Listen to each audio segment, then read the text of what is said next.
Hello and welcome to episode 32 of the Insider's Guide to Project Cars 2, where today we are going to be taking a look at driving technique for classic and vintage cars. And the car that we're going to be driving for this episode is the Lotus 49, and we're going to be driving it around the Silverstone Classic GP circuit. Now, before we actually go out onto the track, I'm just going to make sure I have this vintage setup that I have here loaded up, which takes the default loose setup as the base, and then the only change that I've actually made is making sure that the tyre compound is set to the vintage tyre. With the two default setups, it uses the automatic by weather compound as the default tyre compound selected, which actually forces the track tyre, and the track tyre kind of has a bit more modern technology built into it, and it has a fair amount more grip, whereas these vintage tyres are a lot more accurate to the kind of tyres and the grip levels that these cars and the tyres would have had back in the days of when this car was raced. So let's get this thing out onto the track and talk about the car and also the track and why I chose the two. So the track and car combination is quite authentic. This car would have been raced around this circuit layout back in the day of when these cars were raced. But also the classic Silverstone GP circuit is quite wide. It's quite a flowing circuit as well, and the guardrails, the barriers and the fences around the circuit in a number of places are quite far from the edge of track, and in some places there's also a little bit of runoff as well, or should I say concrete runoff. So there's a fair amount of margin for error, but also a lot of the corners are kind of medium to high speed third gear corners or higher, so you don't really ever get too slow. And where this car doesn't actually have any aerodynamic parts on it, is quite literally a bathtub on wheels is probably the best way to describe it. It's quite literally just a long thin shell, as you can see there. 4 tyres, 4 pieces of rather soft suspension, 4 brakes, a steering wheel, a 5-speed H-pattern shifter gearbox, and then also a nice big V8 that produces 416 horsepower, I think the figures was, but where there's not much else to this car, it only weighs 560 odd kilograms, so it's very, very light. But because the suspension is so soft, as you can see, like just from accelerating there, the amount of suspension movement that we're seeing, likewise when you brake as well.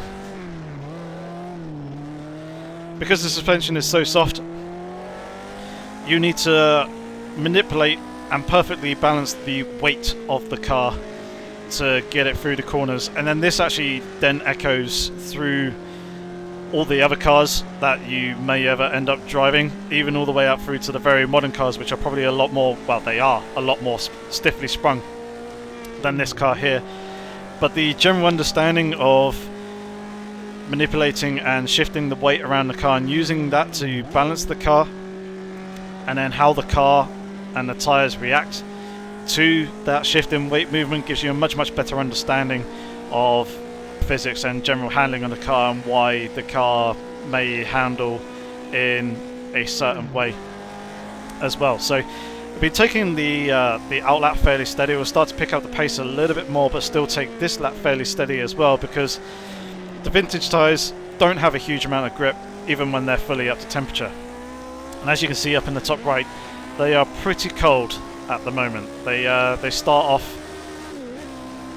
not heated whatsoever. That kind of technology wasn't around back in those days, so we started off with cold tyres. So I'm going to need to reasonably steadily bring them up to temperature, as they're going to have even less grip now,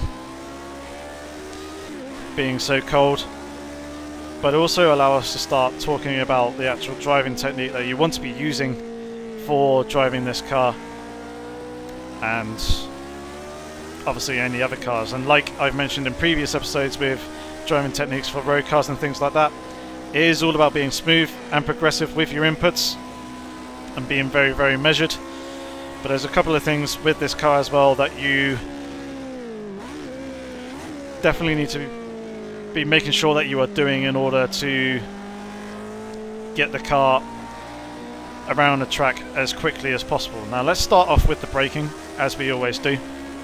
And the most important thing here is actually getting all your braking done, and you're down into the gear that you want to be taking the corner in before you actually start to turn in. No trail braking or anything like that with this car.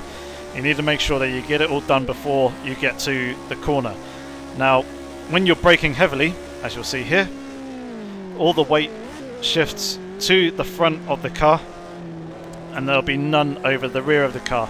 Now, with all that weight at the front, obviously the tyres will get quite nicely loaded up. If there's too much weight on the front of the tyres, you could get some understeer, but generally you kind of want that weight near the frontish or in a neutral position. So with your braking, all that weight is going to the front, but if you try and turn in at the same time as you braking, obviously braking and turning at the same time is quite highly likely going to lead to a brake lockup, as the tyres won't be able to meet the demands of braking and also turning at the same time. But also, where that weight is at the front of the car and you have no weight over the rear of the car, the rear tyres aren't going to have any grip, and the most likely case is the rear tyres not having any grip. They're just going to want to overtake the front tyres, and you'll heavily oversteer into the corner. Now, once you've got all your braking done, you simply just want to lift off and bring the car into a more neutral position and just let the car coast into the corner, somewhat like this. And I'll demonstrate it again. A bit more speed coming into the next corner than the one afterwards. I'll actually demonstrate how not to do it. So as we come into here, get all your braking done, turn the car in and just let the car roll through the corner off throttle. And obviously at some point you will start to pick up the throttle, but we'll get onto that in just a second once I've shown you how not to take a corner. So coming in, what I'm going to do here is basically just brake hard and turn at the same time as well. And there you have it. The car just oversteering heavily and spinning, and I didn't get on the clutch quick enough, so I ended up stalling the car as well. But once you've done your braking, you've lifted off and you're starting to coast through the corner, what you want to do is pick up the throttle slightly and just balance it as you go through the corner. You don't need to give a huge amount of throttle, but basically what you're going to be doing is bringing that weight back into a more neutral position, and as you continue through the apex of the corner, you balancing the throttle and making the rear end of the car squat down a little bit, it basically just prepares you for the exit. So there I lifted off through the lifted off the throttle again. That shifted all the weight to the front, the rear tyres lost grip and I started to oversteer. But as you see, as I accelerate, all that weight is going towards the rear of the car. And if you find a stretch here, you can see as you start to bring more throttle in, if you pay very close attention to the suspension of those front tyres, you can see the car start to squat down a little bit, and that's basically what you want the car to be doing as you're coming through the exit of the corner. So lift off, let the car roll in, give just a little bit of throttle, balance the car rather nicely, and then continue to accelerate through as the steering unwinds and the grip levels are basically there. So we shall show you at speed how to do it coming through this corner here. So braking down and in, let the car roll in, a little bit of throttle, and then you can get more heavily on the throttle as you come out through the exit, but be prepared for the oversteer.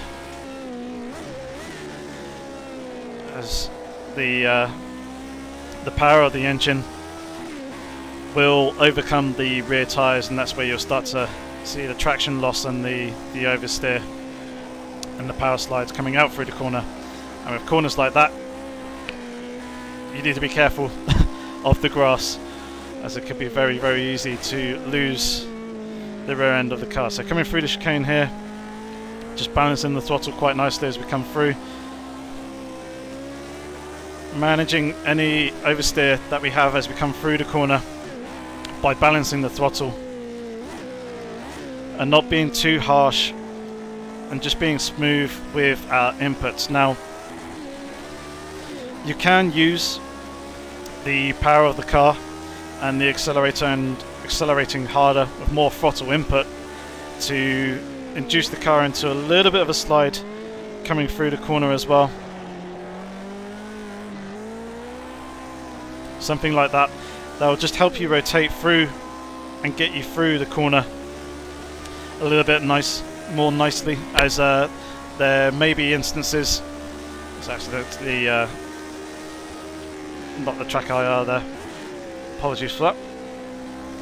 There may be instances where the car starts to understeer a little bit, and using a little bit more throttle just to induce a slight bit of rotation in the car may help you get through the corner that a little bit more effectively. But don't get heavy on the accelerator, otherwise you end up having to fight the car massively. Somewhere like that. I actually took the car out of gear as well, which unsettled the car even more. So things like gear shifts and things can unsettle the car if you're doing it in the middle of corners, especially high-speed corners like this one. There is another one on the circuit as well, where you want to make sure that you actually get your gearing done before the gear change done before you actually get to the corner, because even just simply lifting off the accelerator, making the gear change and then getting back on the accelerator to continue accelerating up to a higher speed as you come through the corner is going to shift that weight balance around, and it could unsettle the car when going through those high-speed corners. Now obviously we don't have any aerodynamic parts to give us any aerodynamic grip at speed, so we're purely relying on mechanical grip and the balance of the weight around the car to get us around the circuit. And as I said at the start earlier on in the episode, getting good driving technique in a car like this is going to help you in even more modern day cars with a better understanding of the car's handling and good effective driving technique.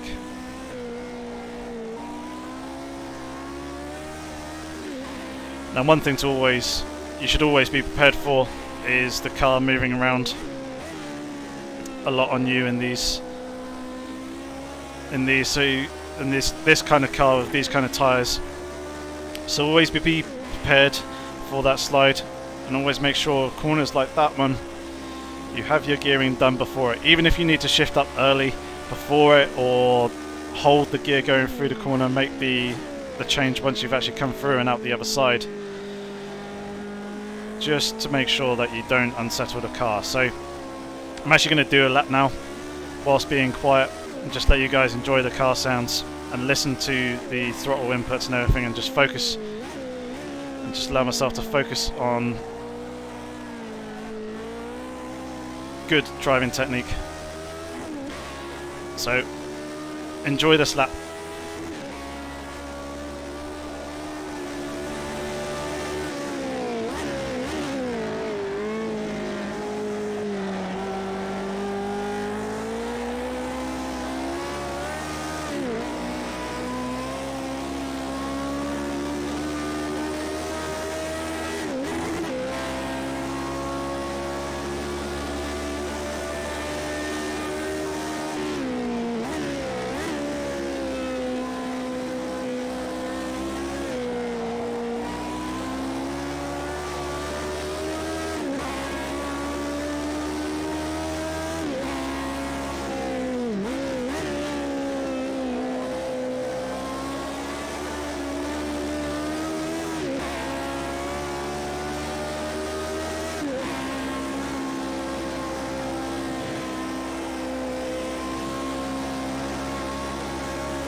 So that was a much better turn one than the previous one. The other one I was all crossed up, having to fight the car a lot.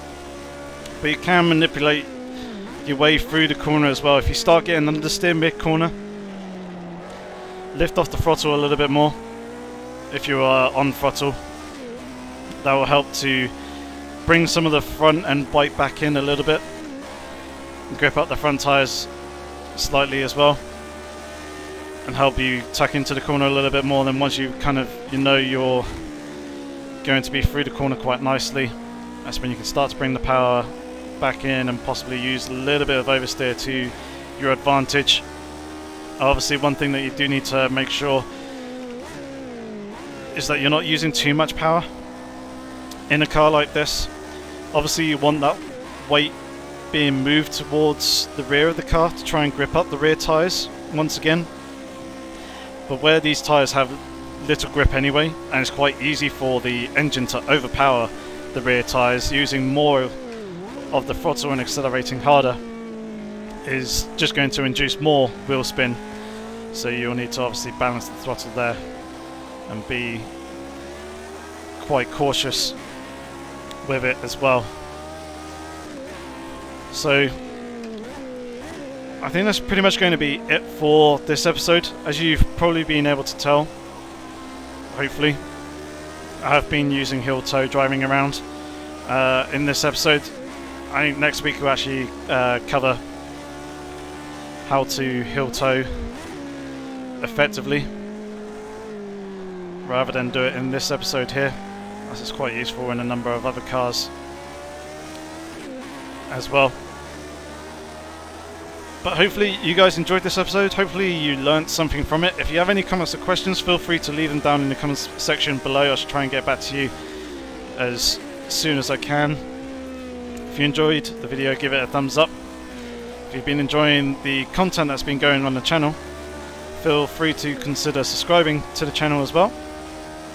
If you didn't enjoy the video, give it a thumbs down. Give any constructive criticism that you guys may have. But otherwise, thank you very much for watching, guys. Hopefully I shall catch you in the next episode. But in the meantime, have fun and take care.